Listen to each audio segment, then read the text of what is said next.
Well, good morning, good afternoon, good evening, and good golly, Miss Molly. Welcome everyone to Rowdies Live on the Rock and Roll Rowdies YouTube channel, where we gather weekly to discuss the things that we're allowed to discuss on screen that are past the censorship.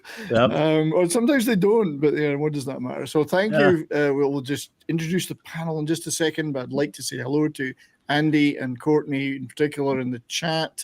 Thanks for being here and chatting away already. Please obviously help us out by sharing the stream out on the socials and clicking that like button and all that great stuff. And if you are out there listening, just get into the chat and say hello. We'd like to hear from you because, it's all about what you guys in the chat want to hear, and the interaction is obviously matters a lot to us. So please do that.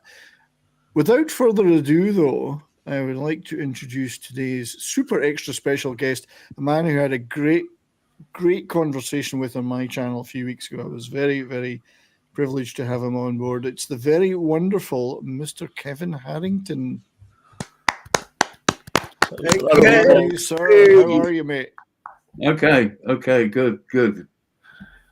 It's great to have you here on the Rowdies channel. I was going to say have you back, but it's the first time on here. It's awesome to have you, mate. I know you know these guys from way back, so we're going to be talking about that. Just a bit. Yeah, we've had a few sessions. Yeah. I know we're going to hear about that. Remember some of them? Yeah, no, it's a long time, long way back. Yeah, you guys have known each other a long time. It's been a long time, as a certain band once said. Lonely time. Also, though, joining us today from the Rowdies, we have Mark. How are you, buddy? I'm fine, mate. Nice group. Great to be here, and nice to see you all, and nice to see Kevin after a few weeks, a few thousand weeks. It's been a minute. And Granois and Dustin, nice to see you too. Yeah, and also with us, Dustin. And anybody else listening, thanks for joining in, because we want to share our stories with the world, not just between us. It's, we can do this down the pub. That's right, and we probably will. And probably will. And also with us, of course, on the rise, Mr. Alan Granny Grange, Big G, the loudmouth, Alfie Oaks, coming to you from a hot and sweaty Southern California. We're having an obscene heat wave in October. Right. Going to be almost 100 degrees today. So I've got my magic back scratcher here for those itchy spots, as does Brian. Back scratchers are required on YouTube. So see, the young kids today, they have lightsabers.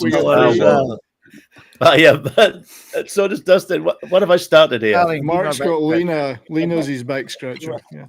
Oh, I'll go to the £5, please. So you can get down the beach, Granny, and the bikinis will be out again. So that's good. Yeah, I'm going there later. I was there in Ventura yesterday. Actually, I sent you a couple of pictures. I know, Ventura Highway. Yeah, It was beautiful. Just a day trip. It was free travel on the local trains because yesterday was Clean Air Day, encouraging people to ride the trains. I got my Metrolink passport here, my itinerary. Cool. Had a great day out. As long as you don't wear your bikini, everyone will be okay, though. Well, they stopped me on the boardwalk. I was just about to slip into it. We'll slip out of it. I was going to, be more like out both sides.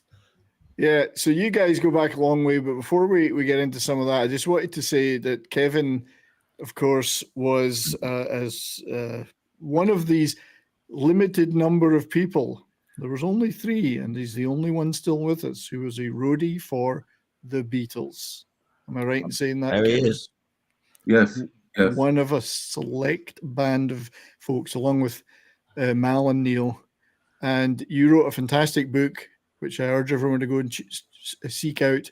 Who's the Redhead on the Roof? And that is Kevin. It's Kevin, about your life with the Beatles. I've read it. Fantastic stories. White Album, Let It Be, Abbey Road, all that stuff, and then beyond, of course, other things beyond that with the individual fabs. Kevin, this is one round of your memories. Are you planning to write a second at all?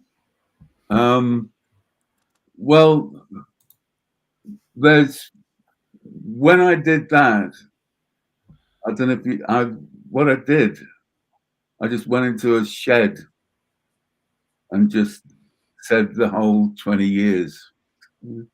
Yeah. Into a little tape thing.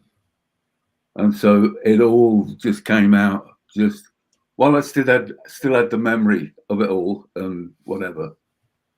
And it just all came out over a 2-week period. Yeah, stream of consciousness, I guess. Yeah.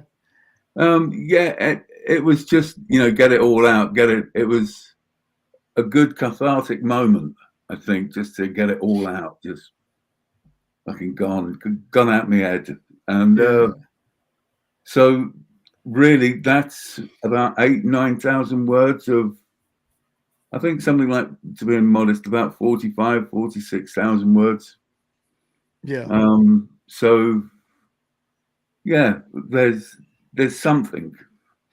How it'll end up, I don't know, but there's something, Well, it's an fascinating story. I mean, how many people can say that they were there on that rooftop? Never mind being an active part of the day, not just sitting watching, but taking part. Can people get your book, Kev? Sorry? Can people get your book online or anywhere? Or oh yeah, that's the only place they can get it online. Yeah, I got it on Amazon. It's self-published. It's I'm gonna get it. I have to get it. Yeah, I want my copy in that. Amazon Kindle. Great picture. That is a great picture. It is. It's amazing. Well, of course, the actual yeah, no, I wasn't going to use that. That's too subservient. Yeah. Is There is praying before John. It's not really that at all, but holding up the lyrics, because John was notoriously bad for his memory, I think, wasn't he? Well, I mean, it's funny because it's, I always thought that we didn't have a music stand. Always thought that. And then it turns out, after having watched the film that just came out with Peter Jackson, the first thing I look for is like a music stand. It's like Ringo's got a music stand, Right. So I've got to use that. It's just. Yeah. That's right. Give the drummer a music stand. Just one of those things. John said, hold the lyrics up, so that's why I'm there, I suppose. Yeah. It is bizarre. Quite the experience, though, mate. Quite the experience. Sorry, I didn't mean to close that completely. No, that's all right. You can close that. But yeah, but you guys, I mean, so I want to talk about your relationship with the Rowdies, our pals, the Rowdies. You're a born and bred Londoner. Yeah. And these guys are the interlopers. They came from the extremities, down south, and up north. Well, I was kind of used to Northerners, not so much Southerners. Yeah, Southerners. Because you see, ever since 1966, that's all I seem to have met was Liverpudlians. Right, So from 1966 onwards, it was just north. South was somewhere where, where other people live. That's where the business was. That was far away. So yeah, and I first met Albert, I think it had to be 69, Hope, or 70, when because you came up and started working for Wishbone. Yeah. Well, I was working for Wishbone, I think, before you joined. Well, you worked for Wishbone before you joined, but when we met. Yeah, when we met. I remember. Yeah, I'm thinking Reddington Road. Right. Well, you see, I first met Wishbone when Stephen Martin came up and was with Miles. Because I remember the auditions for Ted and Andy. Well, certainly. Right. Certainly Andy. Right at the beginning, yeah. Yeah. Oh, yeah. Yeah, because I was, it was that sort of Rupert's People connection with Miles and, what was the place off of Abbey Road? Marlborough Place. Marlborough Place, yeah. Place, So yeah. Miles would be Miles Copeland. And that's where we first met. Yeah. Yeah, it would have been rehearsing downstairs and auditioning. Yeah. So it was Wishbone Ash that kind of Yeah, brought you guys I wasn't together. really working for them then. I was just a friend, because I knew Martin and Steve, obviously. So Yes, that's right, yeah. and Yeah, no, you came up later. yeah. And you were still working for the Beatles at that time, Kevin. Yes, yeah. Yeah. Well, Yeah. Granny, when did you first meet this reprobate here? Well, it would have to be, I think, in early 70s, because we used to come to, like we've mentioned many times, we'd go on each other's gigs. And by then, Mark was already with Wishbone. And me, Mal, and Wilco would turn up places like the Lyceum. I think, if I remember correctly, I might have met Kevin about 72. And then the most contact I had with Kevin that we can discuss on live YouTube was in the Star Trucking Tour 75. That's where most of my memories of him are. Yeah, but we were all meeting about 72. That was probably the year we all really started crossing over and meeting people. So Star Trucking, tell us a little bit about that experience then. And I have some pictures. Yeah, we'll put the pictures up. Maybe I'll just throw the tour poster up first. So Star Trucking, you guys were all working on that together, because obviously post Beatles, Kevin, you did a lot of stuff. I mean, that was really just. Kev, you were a stage manager on Star Trucking, yeah, right? I was. Yeah, the best experience I ever had of it. And Star Trucking was a tour. It was a tour by these bands mainly. Yeah. Yeah. It was plus a few augmented ones like Tina Turner and when we were in Belgium and Lou Reed never made it. That's what caused the problem for Miles. Lou Reed dropped out. All right. And this was through Europe, and they were all on. Was it Warner Brothers? Was that the label, Mark? Or what was it? No, they weren't all on Warner Brothers, because Wishbone were on MCA. It was MCA. Sorry, it could have been MCA from the American ones. Yeah. But it was quite amazing tour. Kevin was you were stage manager, Kevin. Yeah, and these guys were working for Ash. Yeah. Yeah, it was fantastic. Yeah, it was. I injured my ankle at the very beginning up in Stockholm, the Tivoli, I think it was. Tivoli Gardens. Yeah. I was on a crutch for the first few days, and then a walking stick. They were all outdoor festivals. So there was all kinds of situations to deal with. Getting on and off stage, crossing plowed fields, and God knows what. Oh, it was amazing, absolutely amazing.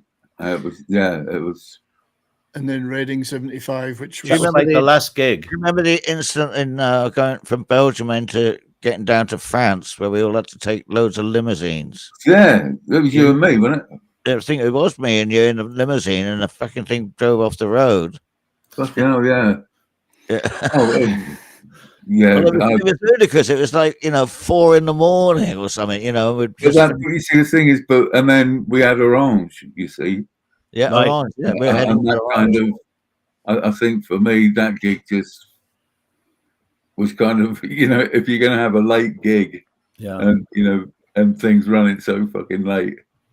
That was the Orange, was the open air Roman amphitheater. And we flew down with all the equipment in that big nosed British Air Ferries plane. I think I sent pictures, Brian. You sent me We had to load the nose up a conveyor belt. It looked like an old 747, mini 747. Looked like a clockwork 747. Dumbo the elephant. It was always, to me, just a fucking little Dumbo the aeroplane. The Dumbo, yeah, it wasn't a jumbo, it was a Dumbo. It's a Dumbo, just that. It was a well-established company, but it certainly wasn't fancy. But they were well-established. They flew in and out of Southend. British Air Ferries, isn't it? Yeah. Well, we went and loaded it up, didn't we? And then I sent Brian a picture of this conveyor belt loading all the gear into the front of the thing. Right. So here's some pictures from. And then the plane was overloaded. Yeah, I was looking for the Orange poster you sent me. I can't quite find it, but I got this stuff. So you sent me some stuff from an unspecified airport. Yeah, probably Tell Finland. us about this. Tell us about this. No, it's too sunshiny for Finland, man. That's down south somewhere. And don't forget, it was midsummer. You know, midsummer. It was like July. It was still been long days. Well, Yeah, but that's Michael Narada Walden sitting in the middle. To the left is Andy, the guitarist from Andy Powell, Wishbone Ash, and the guy on the right sticking his tongue out. That's Ralph. What's his last name? Armstrong. Ralph He was Armstrong, the bass player with John Mahavishnu, who's Mahavishnu. Yeah, those two guys played with John McLaughlin. Michael Narada Walden went on to be a famous producer and composer. Yeah. Still active as far as I know. Well, Ralph Armstrong had the accolade. He was playing bass in the Tamla Orchestra when he was 13. Yeah, Wow. I think he was only 19 here, I think. Yeah, he was that good. I mean, he was just awesome. And they were playing in the Mahavishnu Orchestra. And the Mahavishnu Orchestra was just not a walk in the park. So just Courtney said, yeah, could you read out the bands for those just listening? So Wishbone Ash were the headliners, Mahavishnu Orchestra, Soft Machine, Caravan, Renaissance, and the Climax Blues Band. With Ike and Tina Turner on some shows. With Ike and Tina Turner on some shows. So that was the lineup. It was, as you say, Lou Reed was meant to be on there, but something happened. Right. So this is typical. You're all sitting catching as many Z's as you can in an airport. Yep. So, Granny, on that Lou Reed thing, what do you know about that? Because I don't really know the reasons why that happened. Do you know any? Is it broadcastable?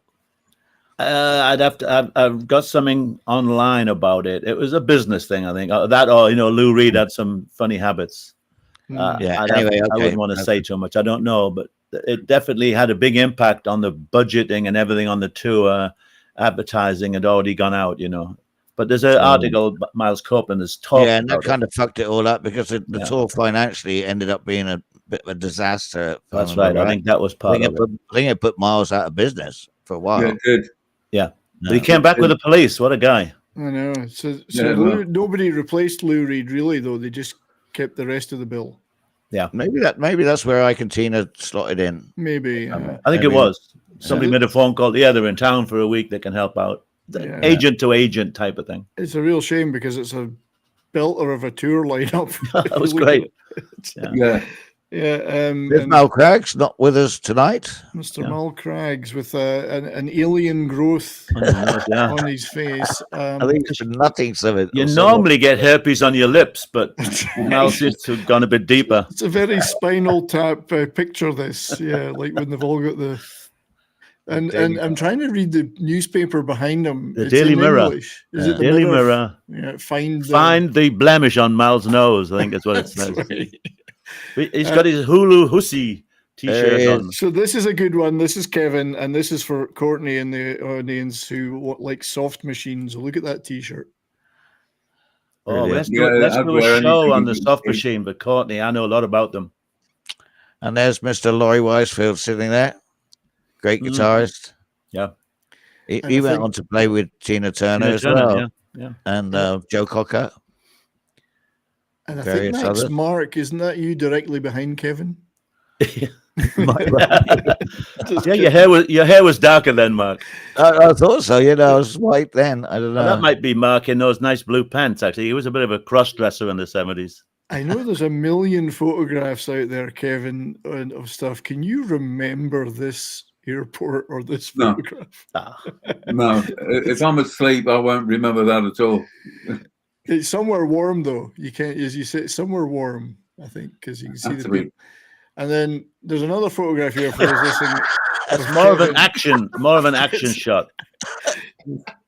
Kevin's, I remember Kevin looking like that and sleeping like that so well. It's just like it's like yesterday, man.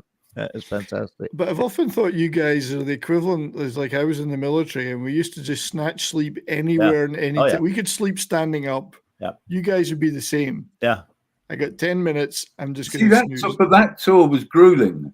Yeah. If I remember rightly, it was not an easy tour. No. Just in the logistics in itself. And a little every fucking time. It was. Tell us a bit about that, Kevin. I mean, what made it so grueling, maybe compared to other things? You get to Spain and the stage isn't built, and they're knocking it up from timbers that they've just dragged out from the forest. you know, that morning, and it's in a ballroom. Bull ring. Do you remember, Kevin, the dressing room had carcasses? Do you remember the carcasses of the recently killed bulls in the dressing room? No, not really. Oh, I do. I remember it. So, well, tell I us don't think about, I ever really got to see a dressing room. That wasn't part of my fucking remit, man. But I was reading up on my diary, and it says we were given endless steaks. Maybe we were eating bull. Probably. There's certainly no shortage of meat laying around.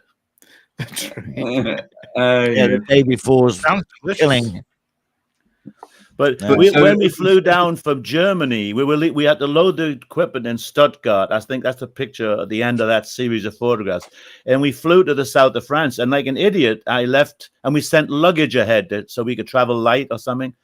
And I left my passport in my case. And so when I came to the border to leave Germany, the German said, "You cannot leave without your passport." I said, "Okay, can you put me up? Have you got any daughters?" And he's like, I said, "You want me to stay? I got nothing, no money, you know, I'll stay with you. You let me go." So we get to France, and it's a little different in France. And so we're all shuffling forward in line to get to the passport booth. I'm like, what am I going to do? And as we got closer, Miles just happened to be the one in front of me. And I tapped him on the shoulder and said, "Miles, you see there's a little swing gate just to the left of where we were shuffling through." I said, "Can you just kick that open?" And he did, and I walked through. Nobody stopped me. I mean, that could have been potentially internationally embarrassing. You know, it could have been an incident created out of that. But I just walked into France. It's amazing what you can get away with a bit of bravado, isn't it? Just like walk through like I belonged, you know. Yeah. Well, hey, that's the best way to do it. Just brazen shit out. Yeah. But so, Kevin, did you say that they were just basically cutting down wood and putting up stages on the day? It seemed like it. Yeah. It seemed like it. You know that. Yeah, it was. Yeah, that was an interesting one. Yeah, I mean, you weren't picking the venues, I guess. You were just told you got to go there, and well, we're just setting up wherever we've been told. You know. Yeah. And in Scandinavia, I guess there's plenty of wood in Finland. If you did Finland, the further north you are, things are more organized. It is just a fact. Oh yeah. Further south you go, it's a little more like lackadaisical. That's the French, a better word. The Spanish, yeah. I mean, those bull rings are, you know, notoriously scruffy places. You know, they're full of dust, and it's just, it would be all old planks and stuff like that. You know, on a rough scaffolding. The stage will be finished soon. Have another sangria. Yeah, that's what it was like. That's what it was like. You know, it was. Yeah. You know, they're still hamming and fucking nailing, and you know, PA and the lights are coming in. You know, oh man, mañana. Hey, no problem. So here's one. Dopo. I learned the first word I learned in Italy was dopo, like later. Yeah. Dopo, man. Dopo. First one. 75. Prego. That was the first one I learned. Prego. Yeah. So this was Orange. That's the gig. That was the gig. That was the gig. Yeah. And that's in a like a Roman amphitheater, I guess. Yeah, that is the amphitheater. It was fantastic. It was what a dawn. What a end really to that to me was at the end of the tour. It was the climax of the tour. To me, it was as well. It was just. I mean, we didn't go on until 5. Dawn. Yeah, the sun was coming up. I remember the band were nervous. The band went up when it was dark, and then it started to come up. That was the beauty of it. But it had been raining, and it's an open air place. And at the Wishbone were very concerned about wet and with electricity and stuff, and they were nervous going on. But Mahavishnu just comes on like he's divinely protected, you know, just like serenely playing away. But the band were hesitant. I remember there was a little issue about getting them on, but they did it. Right. It looks like a beautiful venue. I mean, that must have been special. You see, well, for me, you see, it's still looking out from the stage and just looking up and all through the night, you know, you see like just blackness, really, you know, stars and stuff. And then as the sun came up, it just got, these silhouettes came up just right up the top. And these were all the statues that surround the place. And it just got, you know, it was a magical moment. Very atmospheric, yeah. Yeah, it was. I couldn't find any video footage of that tour. I mean, that would have been a brilliant gig to film. It's a shame, you know, because it was. That's a memorable moment for me. There's, you know, a few, and that's certainly one of them. Do you remember Do you remember the accountant that came along on the tour? And he had a spaceman's outfit he used to wear, like the mascot around the gigs. Do you remember him? I've got pictures. I don't know if I sent them to him. Yeah, do that. Because he was dressed in the complete spaceman's outfit to match the poster, And he was the tour accountant. The warrior. The That's warrior the, poster. yeah, well, this is the, if I just Spaceman. show it on the screen, there's the Oh, that's spaceman. spaceman. Right, All right. Yeah, that guy. Yeah. And That guy. Mr. Spachiman, yeah. that's what you man.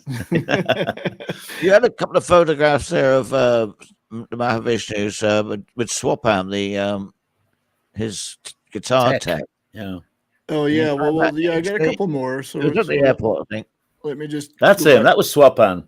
Right, so there's just before we move on, I mean, it's a great T-shirt Kevin's wearing, Soft Machine. I'm just wondering if the two kids behind are thinking of stealing his sunglasses. Yeah. Sell them on the black market. So this is another one There we you've got. go.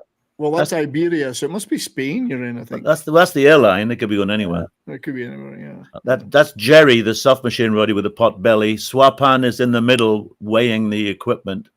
And That's he's got a- CJ in the green shirt. Is that CJ Runciman? It is. No, yeah, that's CJ, man. Yeah, Chris Runciman. Oh, yeah. yeah. No, I that's recognise CJ his without teeth. doubt. Were they all working for Ash, or were they different bands? N-Tech, I think, was a PA company. It Okay. was a whole mixture of people. I And think this Chris gear- was with, he might have been with Renaissance at that time, or Climax. No, he's with Climax, Climax. too, maybe. man. Climax, Climax. Yeah. But Chris Right. worked with us, with Wishbone for many years as well. So it'd be nice to get Chris on one of these days. Oh, that'd be I'm good. sure he'll be happy to come and talk because he's got a lovely history as well. I remember Renaissance folk rock band Northern Lights, I think, was a big hit. But weren't they formed by one of the Yardbirds? Keith originally? Ralph. Keith Ralph, the yeah, singer. yeah. I think Annie he might have Haslam. left by then. But Annie Haslam was a singer. Annie Haslam, yeah. Yeah. Northern But Lights. Swap just a little bit on Swap Out. You said he was helping with the gear, Granny. Yeah. But he was also, I mean, you guys must remember that Mahavishnu, he had a Moog synthesizer for each string on his guitar. So it was just an absolute nightmare trying to sync them all up and whatever. Swap Out was a tech behind it. Yeah. And he was meant to be mixing sound out front. I sent a picture of that rig to Brian. I'm pretty sure it's in there. It was With all the Moog amps, all the Moog synthesizers. that's the loading at Stuttgart up the up the ramp. Yeah. The back end of the plane, yeah. I hope they So I remember to ended close that up- when That's they the front. That's the front. That's the nose. Oh, it's the nose. I hope they remember to close that when they That's fly. right. like a sea ferry. They Oh, didn't geez, close don't it one go- day. oh, Remember? God, no, right? Yeah, that was horrible Yeah. disaster. Yeah, but that this is what the day. It was like 3 a.m. or 2 or something. 3 in the morning. Yeah. Stand This it is up, ready procedure. The nitty gritty of you guys' lives. It was great. This is it. It was great. It was horrible sometimes, but it was great. We were young. Yeah, young, dumb, and full of Full of it. enthusiasm. Full of everything. Full of enthusiasm. Yeah, so that was a great tour that y'all worked on I together. remember because Swap Amp had to deal with these fucking Moogs all the time. Oops. I ended up mixing sound for McLaughlin, which was an absolute treat for me actually, because I loved the players. Narada Michael One was like the awesome drummer, and there was, I think the keyboard player was Stuart something. Yeah, you mentioned. I've sent you those pictures. I took pictures of that show, of their performance. That was a real privilege. Yeah. But you know, I mean, he'd check into the hotels and he'd have his, like a prayer mat, the whole room. You know, he was all into this complete religious and all that stuff, and he was quite creepy, really. Yeah, I think he opened the first ashram in Wakefield. Oh, did he? I don't know. Well, Wakefield's famous for its ashrams. I mean, that's where he's from. He's from that part of Yorkshire, isn't he? Yeah. But yeah, he was definitely holistic. Yeah, like you said, not creepy's a good word. He just seemed to be on a completely different wavelength. Yeah, Very Moog- nice fella, but just float across. just yeah. That's what I'm saying. When it was raining and the power, we were having problems with the electricity and stuff, I think he just sort of floated on and said, "I'm in the hands of the Vishnu" or whatever, and went for it. But Swapan helped us out because when we did the Reading Festival, we had these acoustic amps and everything was set up all day and just waiting to go on. And right when the show began, something happened with a couple of amps and we couldn't figure it out on the spot. The next day, we went into a place in the West End and Swapan helped us take the amps apart and we found the problems. One was a cracked circuit board, another one was a broken fuse holder. And it just was like, what's the odds? You know, these things could happen at any time. This just happened right at the Reading Festival. Yeah. But none of the write-ups seemed to mention a hold-up. But I remember, like, me and Mal going, what's going on? Trying to think what it might be. Was this, Kevin, were you involved with this as well? Or? Yeah. Yeah, you were in. Yeah, he was there. So that's Reading, of course, a staple of the British festival circuit and one of the first major big ones. Bit of an event, really. What are your memories of that one, 75, other than the delays? I mean, there really aren't any, to be honest. It's kind of just another gig. It's, yeah, you guys we kind of used to do see so these many festivals in those days. It was kind of, which one's next? Yeah, We were back on home soil, don't forget. We'd been around the European part with all the nightmares, and we were back on home soil. It was just like, and there's a backstage pub, and it was mellow. But then the show, the amps went off, but we got them going. It's just another show. It's, just a good, outstanding gig, really. Unless it's, for me, unless it's like an exceptional gig or something happens. Well, for you then, Kevin, what would be some of the really exceptional ones? I mean, Orange was obviously a great experience, but what were some of the others that you recall distinctly? Well, Concert for Bangladesh would be up there. Wow. Yes. Is that the one in New York? Yeah. I remember you guys going, you and Ted, going to that, and I couldn't. Yeah, I bumped into them in New York. They were walking on one side of the street, and I was on the other, and I saw them, and I only had 2 tickets, so it was, who did I give it to? Ted. I think it was Ted and Steve, I think. Did you not? You went though, didn't you? Me, I was the roadie. You were on that gig. Yeah, I was George's roadie. Well, I was everybody's roadie. Oh, right. Okay, yeah, okay. Yeah. So post for those who don't know that are listening, this is possibly the Concert for Bangladesh is possibly the first major rock, probably is the first major rock charity superstar gig. Right, benefit. I don't know if there was anything before that would be anything comparable to this. I think you're right. And yeah. I don't think there was. Because you worked quite closely with George, particularly, I think, Kevin, basically. Yeah, Mal Evans wrote me in. Yeah, and you got involved with roadieing for this and setting up, which is a major event. There was a lot of people on stage. Yeah, there was. Yeah, I was also with Badfinger's road crew. Well, road crew. They had a roadie with them. Yeah, they were all Apple, weren't they? Yeah. So we kind of did it together, really. But yeah, and again, for those you can see by the list, it's all George's mates, isn't it? So for those listening, we've got, as well as George himself, who set it all up and motivated it. You had Eric Clapton, Bob Dylan, Billy Preston, who was obviously close to the Beatles. Anyway, Leon Russell, Ravi Shankar, Ringo, Klaus Voormann. Klaus Voormann, he drew the Revolver album cover. Yeah, and of course he was one of the X's back in the Hamburg days. Yeah, way back. Yeah. Well, I'd known Klaus since '66, with Paddy Klaus and Gibson. Yeah, I even played with Manfred Mann for a while on bass. Yeah, so I kind of sort of did a lot of gigs with him before all of this, so it was interesting. Yeah, fucking hell, that was a good night. Those 2 shows. I mean, with the shows themselves, I mean, I've seen them on video, but would you say, listening, that they were great shows to listen to, or was it just the experience overall? Oh, for me, it was just the experience on that one. That was, I think, almost like my first big stadium. I've done festivals before, but nothing, Madison Square Gardens. This was, the real mixture of microphones there, isn't it? Look at that. George has got an AKG, I think that is. Remember the clip, that old plastic clip? Yeah. Real mixture of stuff. There's Eric Clapton over there on the right. And that's Klaus Foreman on bass, I believe. Yeah.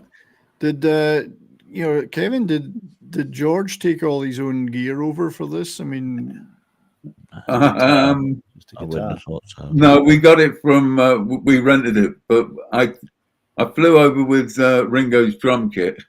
All right, yeah. And so I had that in my hotel closet for a few days. Yeah, because here's you with Ringo's drum kit, of course. Yep. And, I think White Album days, maybe, or That's those little drums on your left. What are those little ones? Like tablas? Yeah.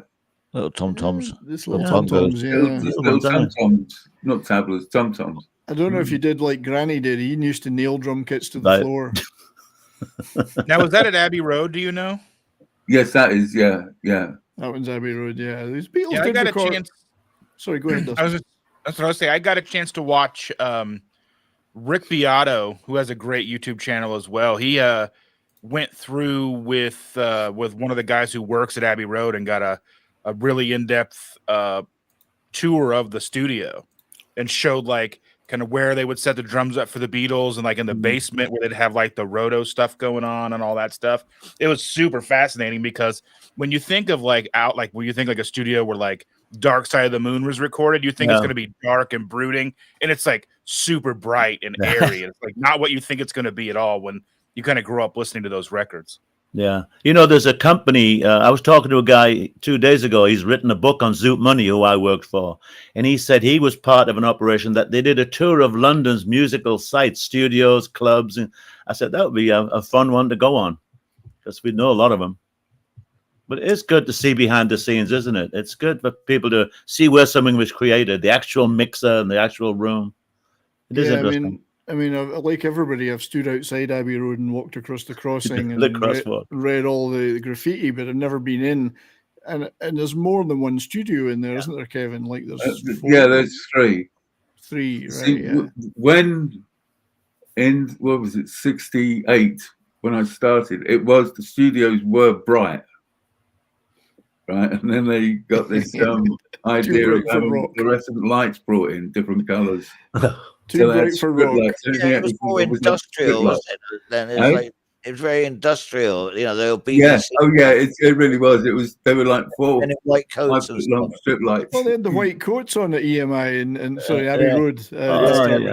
Jobsworth, Jobsworths. Yeah. And then the wacky backy came in and things changed. Yeah. Well, when I got there, the wacky backy was already there. Yeah. There was just a few innovations, so it was like 2 red strip lights, 2 blue strip lights, and 2, I think it was green strip lights. And I mean, the only one that ever got used was like the red. Like a whole house. So in an instant, say, the studio would just become red. And all of a sudden, the whole studio atmosphere changed. Yeah, light makes a big difference. Rock and roll doesn't thrive in bright light. I saw your question. That's what they wanted. So I went to with Wilco was with Dio. That's not my sphere of music, but I know a lot of people like it. But I went to a session where they were doing some guitar overdubs, and I was in the control room with Wilco, and it was all candles, and they had all these black drapes and things. And this guy was shredding away. Sounds like your bedroom, Granny. Well, that's that's where I got my inspiration. Yeah. Dio, by the way, I'm doing a big show on Dio on Monday. Wilco said. Kevin. So the Beatles didn't just record at Abbey Road, though. I mean, they had their own Apple studio eventually.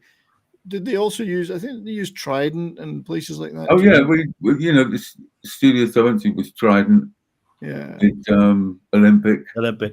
So it wasn't like they had their stuff just set up and ready to go. You had to. It had to get moved around. It did need carrying.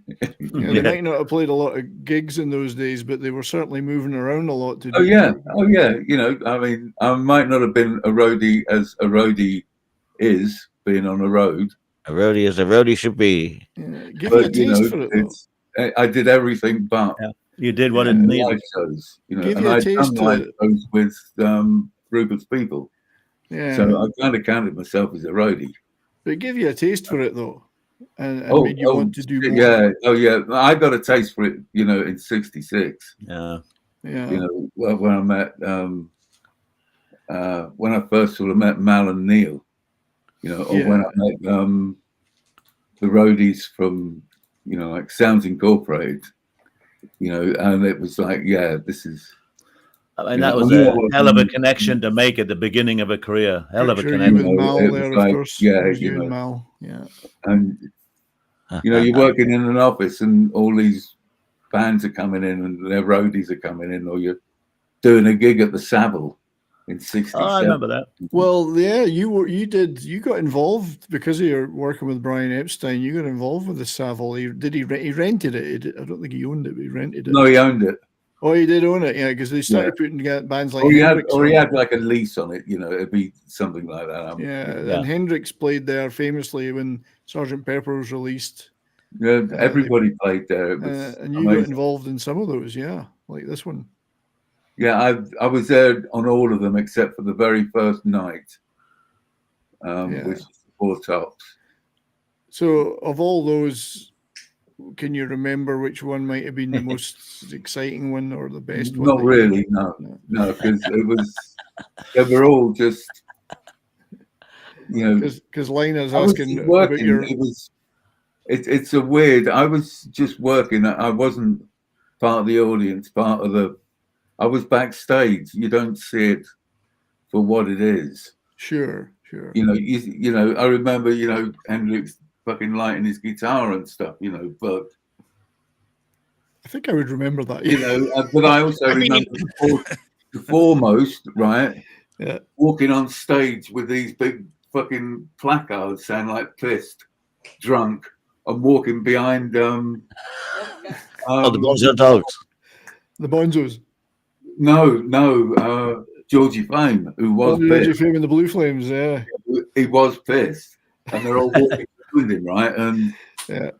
During the interval, just Epstein, I remember fucking being at the bottom of the stairs and just hearing Epstein just giving the foremost such a fucking rollicking. The foremost. I remember that, you know, so there's, you know, I have my own stuff, you know, there was, to me, it was a show. Mm. You know, so I got a question. You mentioned that. Sorry. I had a question. You guys are mentioning that, you know, seeing that the Hendrix, you know, setting his guitar on fire and stuff. Now, was that something that you guys thought was cool or innovative, or like what was he doing? Cool. Were you guys like weirded out by that? I mean, I know obviously the crowd was like, "Oh my god, that's amazing!" Like, I mean, you know, at the time I thought it was wicked because you see, at the Savile you can get into the auditorium just by a side door next to the stage, so it's easy. It was easy to go backstage and into house, and so you know, a lot of times I would stand just to the right, and just kind of like just watch the show for 10 minutes, but then I'll be backstage again. You know, it was backstage is. Yeah, when you're working, I guess it's different. You know, that's what it was. It's always just been work. And of course, you're young. I mean, you were what, 16, 17? Yeah, I mean, you know, it's like one night when the Bonzos were playing, right? I'm the only one that's not doing anything. Tony Bramwell, who was kind of like the producer, you know, stage manager, whatever, you know, for Brian, who was doing all of this. He said, "We need somebody during the show that's not doing anything. You're it, Kevin." Yeah, right. And he said, "What you've got to do is you've got to go up into the balcony, and at a certain number, you've got to start interrupting the band when they're on stage. And then Legs is going to get off his drum kit, leg it up to the box, beat you to the ground, and he's going to pick up a dummy and he's going to throw it onto the stage." Yeah. So that's what I did. You know, I was 17. I'd never done anything like this before. And all of a sudden, I've got to shout in front of 1,800 people. You're up in the box. Be a Yeah. fucking star, you know, for a fucking minute and a half. My legs. And I just almost went, but I just calling them, yeah, fucking rubbish. I mean, you know, that's all I could, you know. You're part of the show. Oh, man, you know, yeah, fucking rubbish. You shouldn't be on stage. It's like an episode of The Goon Show. Finally, he turned up. He beat me onto the ground.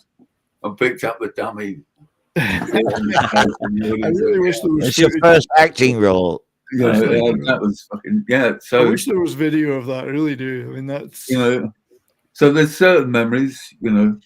So the Definitely. Bonzos, we should point out for those who don't know, in North America mainly, and those who are listening, were Bonzo Dog Doodah Band were a British comedic troupe who did music.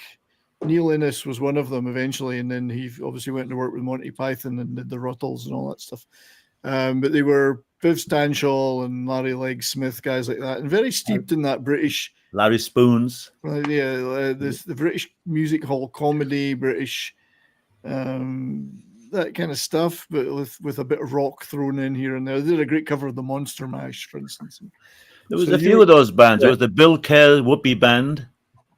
He used to have a rehearsal place. We used to rehearse at his place. And there was that other band at the Winchester Cathedral. There was a lot of those Winchester Cathedral. that kind of, and they were spoofing that, weren't they? Yeah, but there's Kevin takes his rock and roll history, never mind the Beatles, got to take part in a Bonzo show. Yeah, Bonzo Dog Doodah, but they were hilarious. They were hilarious. It started way before the Beatles, all of this going on the road stuff. It was all downhill from then. It was after the Beatles, what a way to start. I mean, because you can only work down.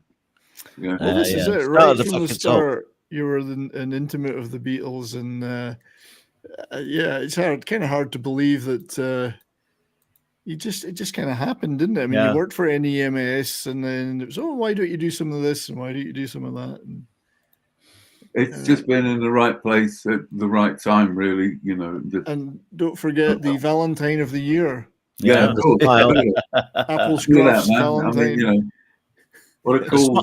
The smile got you a long way, Kev. Yeah. You're a lovely chap.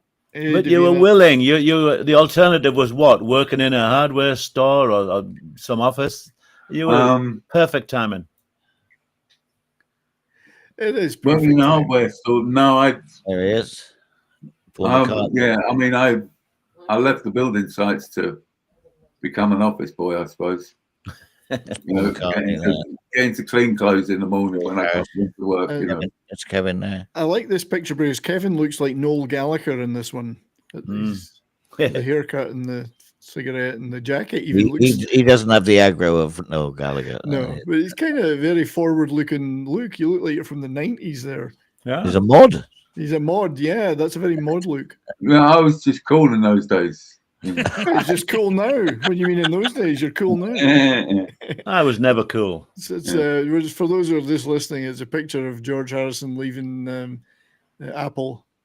Savile Row. In Savile Row, and Kevin's in front of him carrying some gear, and he's got the cigarette in the mouth, and it's a pretty cool picture. But you were actually from, what was the street you were born in, Kevin, in London? Montague Street. Montague Street. Yeah. Which is just incredible because that's a really posh kind of area, isn't it now? Well, it is now, and it kind of was then, but there was, fortunately for us, the council kept half of the street separated and used it as council property. Affordable housing. Yes. Is that what it is now? Yeah. I seem to remember a nickname of yours, Kev. I think Ted came up with it. Harry Harrington from Haringey. Yeah, I don't know why, because it was. It never was in Haringey. Well, Harrington. It was open. So, is there going to be a blue plaque on the house in Montague Road, Kevin? Montague Street, no. Sorry. No. Unfortunately, it's opposite the British Museum, Granny. So I think, you know, they've got something there. So you're gonna be in the British Museum, Kevin. I think is the plan. Yeah, right. In Yeah, a case. along Madam with Two Swords. the rest of them. Fucking relics. And then you went from that to working in this, hanging out in this environment, which is Friar Park. Friar Park. Yes, yeah, that was something else. That Quite was the place. So George bought this small pad, didn't he? yeah. Modest place. Just a modest place, yeah. And then he restored it. He spent years lovingly restoring its. Yeah, because when I was there, it was run down, neglected. I think. Yeah, would be a good enough word for it. Yeah, George did a lot of great work restoring that. Yeah, I he believe. did. Yeah, and then I went there. I went there once. Terry Doran took me out there. You remember Terry, right? Oh yeah, bless him. Yeah. Is he still with us? Or No, Terry? he died of COVID about 2 years ago. Oh, you're joking. He was ill for a long time anyway before then. Yeah. He's Anyway, ill. I remember we went up to Friar Park and met George briefly in one of the rooms, but it was just a magical place. Absolutely magical. Oh, it was phenomenal. And Beautiful place. living there for it was about 5 months, I think. Yeah. Maybe 5 months, can't quite Yeah, I remember. mean it's incredible. I mean, it was pretty empty when you first went in there with George, and There was just Terry Doran, yeah, myself, George, this Patty, massive place. and then I believe Chris O'Dell came in as well to make up the numbers, because that's all I was there for, was just to make up the numbers in this huge house. We had the studio there. We went into the studio, George's studio, which was quite interesting. What to year see. was this? Oh, Sorry? what year was this? Oh, somewhere in the 70s. It would have been. It probably would have been before going to the States. Probably would have been early 70s, 71 maybe. Right. Did you ever go to Tittenhurst then, Kevin? Or, Yeah. Because that was. I went there a couple of times just when John was living there, just to drop stuff off, and then on that last famous shoot that you have all these photos of with the band and stuff. Well, that was there. I was there as well, but I was, I'm behind the camera, lurking behind the camera. Yeah. That was the last one. Yeah, I remember that photo shoot. But and they filmed it. Was it there? They filmed the sequences that are in the Let It Be video, the song video where you see the couples. Not Let It. The something video where you see Jordan and Yoko. You see That's Paul and Linda. Some of those sequences were filmed there as well, I think. Was that? Oh, okay. Yeah, they used it as the doesn't official. Nothing springs to mind at the moment. Long before promo videos, the Beatles were doing promo videos. Yeah, no. But Really watch that sort of stuff. you did also end up working with these guys, of course, Derek and the Dominoes. Yeah, now that was a turning point. Yeah. So how did that come about, mate? That was something else. Finally going on the road, Hob. Just And that was a US tour. On the road with this lot, Derek and the Dominoes. Well, they played on George's album. Yeah. Dear old Bruce McCaskill, who you both know. Yeah, Bruce. Right, was their tour manager. And he said, do you want to come on tour? Because I was starting to get itchy feet. Like John had left, Paul had left, Ringo was doing something else, and there was only George left. And George had always said he wasn't going to go on the road again. Right, and so it was like, I want to go on the road. And, I've heard too many stories. I know too many roadies. I want to be a roadie. Bruce, said, well, why don't you come on the road with us? And it was like, oh, for fuck, yeah. And that's when I left. I left George when they finished the session. The deal was that they were going to rehearse a bit at Eric's place, then fly to Miami and do this album, right? So I I sold all of them. So I left halfway through All Things Must Pass album. Mm. And anyway, we do all this rehearsals. We get to the airport, right? I'm going to Miami, man, to fucking record another album, which, you know, it's an album. Fuck, you know, I don't want to do albums. I want to go on the road, but You've been enough in the studio. You know, but yeah, this is Miami. Get to the airport, and Bruce fucking says to me, "Hey man, got some bad news. You know, the management have decided that they can't afford to take you over there." I'm at the fucking airport, first time in my fucking life. I'm going abroad, right? And Bruce just said, "Sorry, man." And so I'd left George, right? I had no band because Derek and the Dominoes were in America without me, and it was like, oh, for fuck's sake. So I just hung around with Wishbone for that amount of time, because I did a lot of hanging around with Wishbone when the Beatles were about, because when they weren't doing anything, I wasn't doing anything. You know. Yeah, Ted Turner played on Imagine, didn't he? Something. Yeah. Ted did. Yeah. Yeah, I remember that event happening because Rod Linton, I think Rod Linton organised that, didn't he? And you guys went trooping off to John Lennon's studio. No, I didn't do that. It was Rod Linton, yeah. No, I got Ted and Linton on a session with Phil Spector. Fucking hell. He wanted about, 500 guitarists, all playing the same, well, whatever, like a dozen guitarists, and so it was like this scrabble around, and Mal said, "Oh, what about your mates?" And then, Ted was just learning to play the guitar. Really. Wow.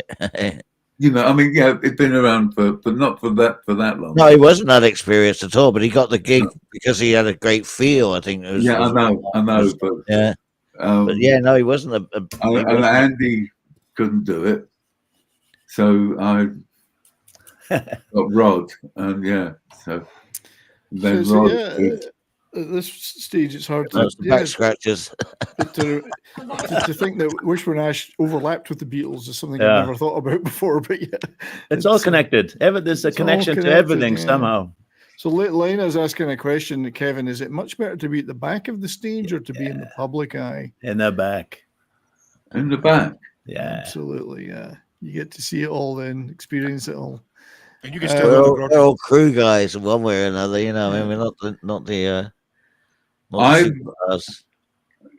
must admit, I have been to a few gigs and I've sat down and it's just uncomfortable. Yeah, what in the audience? So I've got so used to hearing bands, like you get that position on stage where you can sort of hear the PA, but you can hear the actual band thumping away. And I always prefer that to being sitting out front, where even though it might be a great spectacle, just to be there, to feel that connection. I always enjoyed that better. I had no choice being a roadie. That's where you were. Well, but that's right. What I that's got where used you to. were. Yeah. That's what we got used to. I loved it. It's an interesting perspective because I've only been backstage at 2 or 3 gigs, and it's you get that spot where you can sort of feel both. That's why I like. I always like the freedom. Yeah, to be able to wander, to to be here, there, and everywhere. Oh, nice. What you did there? Show off. All these years, man. You got to get them in. All those years ago, yeah. Another one. So we're unfortunately reaching the top of the hour. I just wanted to do a couple. Yeah. Oh, that's a bit. I haven't said anything yet. Well, you'll have to come back for more then. Yeah. Yeah, there's more. There's no end to this. There's no end to this stuff. There's no end. And Kevin, if we'd love to have you back on for another session. Yeah, hey, listen, I'm here. Barely scratched the surface. Nice. Cool. Yeah, it was nice and gentle, wasn't it? Really, it wasn't. Yeah. Keep it fun. Having a chat. We'll get intense on the next one. Yeah, I mean, we just chat. We'll have a few more stories up. That's just what we do here. We chat and just let you guys do what you want to talk about. But I just wanted, before we do, though, to plug the book once again. You can get it on Amazon and Kindle. That's where I got it. Who's the Redhead on the Roof? My Life of the Beatles by Kevin Harrington. I recommend it I want an Finally. autographed one. I want an autographed digital copy. Yeah, can you do that? Yeah. We have Yeah, the I shared the link technology. out on my Twitter. How do you Yeah, do no. that? What I've devised is a card with that print on it. That would be nice. No. Oh, nice. I just signed that, you see, and then Okay, it's the same size as the. love to have it. Get up to Beatles Week and flog a bunch of those. I got 500. The publisher did 500 for me, special edition. Which Well, I signed up. congratulations. You know, that's what this is all about, is getting those memories down, you know, and getting them out so they live on, you know, in one form or another, whether it's a book or it's a podcast or whatever. But it's good to get all those stuff out. I mean, I'm learning stuff about you, Kevin, that I didn't know, and we worked together for all those years. You know, we never talked about all those gigs and stuff like that, and you know, your past. Oh no, it was, well, you see, this is the thing, you know, you got to remember, because I've thought about it, you know, you got to remember we're working. Yeah, we were busy. We were just doing our gig. Yeah, you know, even though we're like traveling together and all of that, you know, I know, because we spent many fucking miles many in the same vehicle, you know. So, but I'm not too sure how much you really get into what you've done, because you're focused on this. You're in the moment. Endless You're in road. the moment. You're in the moment. You're in the moment, you know. It's this gig. You're now doing another gig. We have plenty of time, plenty of opportunities for another show. Oh, Plenty of opportunities. Get you back soon, Kevin, and do more. You know, I mean, and so absolutely. Anyway. So just before we wrap up, I'd like to thank our buddy Dustin for being here. Dustin, you got anything you want to promote? I just put a new video out today. It's a recipe video. So if you're interested in the keto lifestyle and all that stuff and recipes, check that out. Otherwise, you can find me here with the Rowdies, with Brian, and with Nick on 32 Flavors for Toxic Tuesday every Tuesday. Busy man, busy. He is. Thanks for backing me up, Dustin, buddy. Appreciate it. Always enjoy hanging out with you. Mark and Granny, Mark, are you still on the road or what? I'm away tomorrow, playing in East London tomorrow at Gravesend. With Martin Turner, ex-Wishbone Ash. Yeah. Nice. I'll say hi for you, Kev. Yeah, do that. Yeah, do that. If you're coming up this way, give me a shout. Yeah, well, this is just a flash up, and then I'm back down again to Tavistock on Saturday. But if we're Milton Queensway, we'll give us a shout. You know, do that. Yeah, do that. Yeah, no, that'd be great. So if you do that, take pictures and videos. All right, well, take it easy, everybody. Yeah. So Kevin, once again, sir, thank you very much. We'll be in touch. Good to see you again. We'll do more for sure. Thanks to everyone that's been in the chat, and then everyone that's listening on replay and on Deal Radio, because the shows are going out in Deal Radio now, I believe. Hello, Deal. Hello, Deal. Albeit later, I believe. But so anyone that's listening on the radio, hope you're enjoying these shows. Check out Rock and Roll Rowdies on YouTube. Check out That 70s Rock Fan, which is my channel, where on Monday I'll be doing a special celebration for Ronnie James Dio, celebrate the release of the Dreamers Never Die documentary on physical media. That'll be a lot of fun. Obviously, anyone that's on it, like any of the Rowdies and Kevin, are welcome to join, of course. Willie Fife will be there, Colin Hart, Wilco, and that should be a ton of laughs. Dio. It's really rocking on, man, isn't it? You'll need auto translate turned on your computers to understand that three. That's right. We'll need some kind of filter, a Mojo filter, perhaps. So yeah, thanks again to our very special guest, Kevin. We will be speaking to you again soon, I hope, mate. Good. Nice. Take care. Nice to see everybody again. Yeah, take care, everyone in the chat. Keep on rocking. Thanks.